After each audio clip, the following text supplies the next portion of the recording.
MTN News, this is Montana This Morning.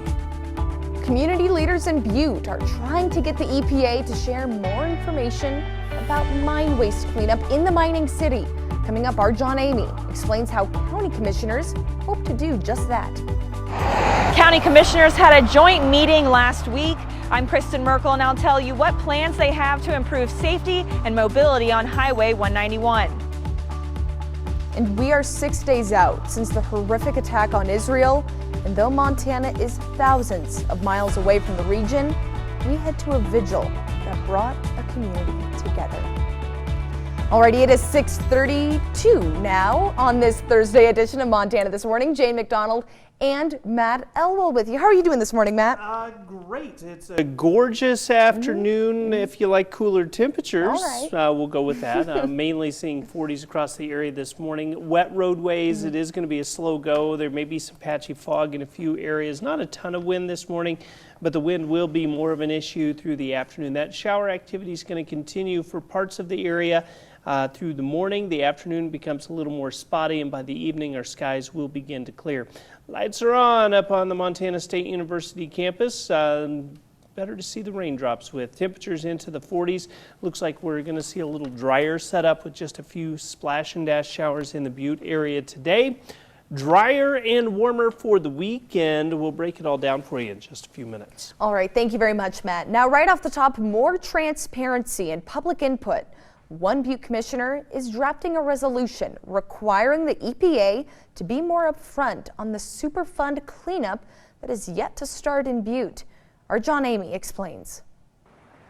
Some Butte officials are trying to get Butte's Council of Commissioners to pass a resolution demanding the EPA be more transparent and have more public involvement in its decision-making in the cleanup of Superfund sites like this one in the heart of Butte, a cleanup that some say is taking far too long to get started.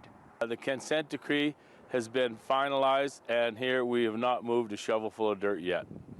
Commissioner Fisher drafted a resolution requiring more transparency from the EPA on the cleanup process, more public input, and to consider additional scientific data from those outside the EPA. The resolution was drawn up after an increase in distrust from the public. They say they're not having secret meetings, but they're having meeting upon meeting upon meeting where nobody's told where it is, when it's going to happen, or what it's about. EPA officials who were in Butte recently would not comment on the transparency resolution being brought before the council. The EPA has had 2 public meetings this summer in which they heard comments from the public. Butte signed a consent decree in 2020 that outlined the cleanup of a century's worth of mining contamination in Butte. There's no change in this consent decree. It is what it is. So all we want to do now is have a little more input about what the future has for Butte Silver Bow. A major concern some have is capping contaminated areas off with on-site dirt, or as some call it, dirty dirt, which contains low levels of heavy metals and other contaminants. If they do what they're planning on doing here with the on-site fill, this place will look the same way in 20 years.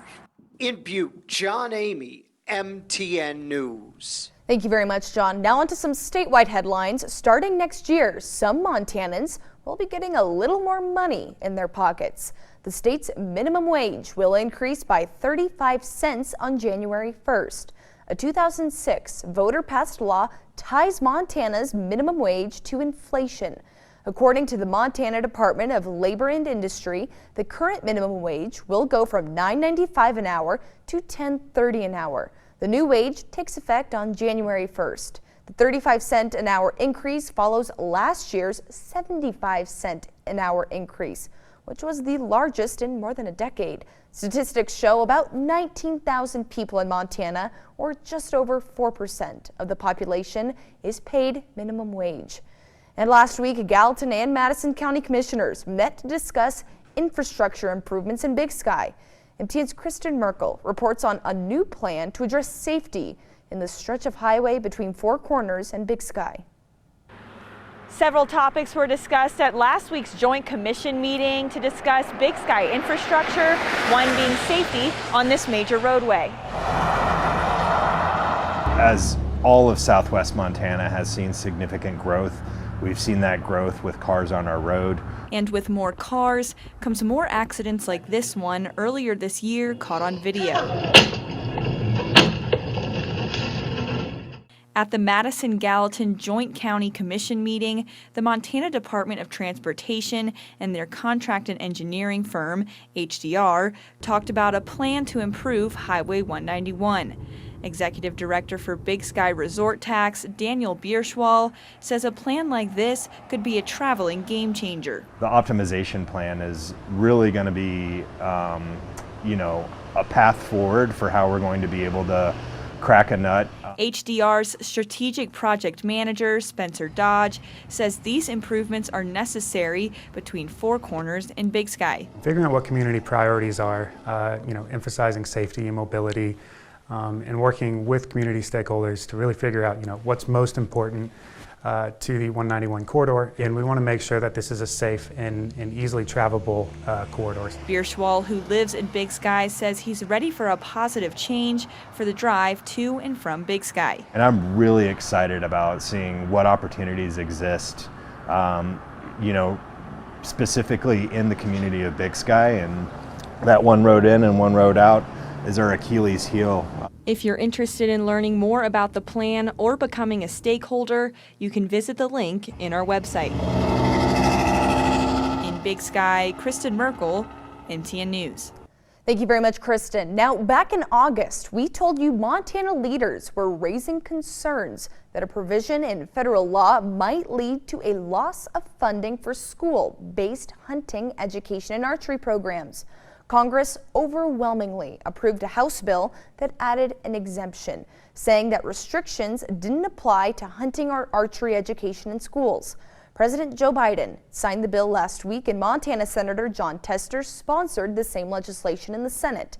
In a statement, he said hunter safety courses have a proud tradition in Montana schools, and that this change protects that. In a post on social media, Senator Steve Daines said the Biden administration had reversed an attack on Montana's way of life. Now, we are 6 days out since the horrific attack on Israel by Hamas. And though Montana is thousands of miles away from the region, vigils have been held in support of Israel. MTN's Sean Wells has this story. Dozens of Flathead Valley residents joined in prayer and solidarity, showing support for those suffering unspeakable tragedy in Israel. The Jewish people as a whole, not just those in Israel, are hurting beyond the barbaric attacks that have been taking place and that have been all over the news are incomprehensible. Dozens of Flathead Valley residents gathered at the Red Lion Hotel in Kalispell for a showing of unity with the people of Israel. The gathering was led by Chabad of the Flathead Valley Rabbi Shinir Wolf. We have to pray. The power that we have in our prayer is real. The ability for us to be a spiritual shield from here is real, and that's what we're here for.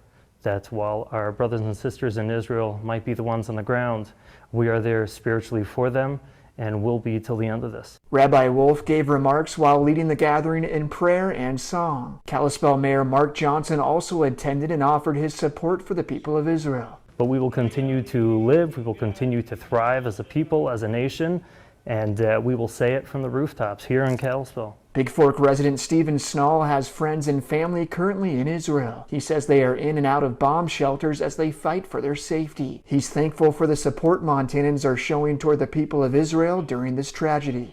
And I've told multiple people, I've never met a community of non-Jewish people more supportive of the Jewish community than I have here. The people up here are incredible for the most part. Our best friends are constantly checking in on us. They're calling and asking, and so I think Montana should be proud. In Kalispell, Sean Wells, MTN News. Thank you very much, Sean, for that story. Now, we're going to take a short break here on Montana This Morning, but when we come back, it's that time of year again. It's time for the Gateway Gallop. MTN's Matt Elwell has that story. He'll also, of course, have your forecast and and your top stories coming up when we come back.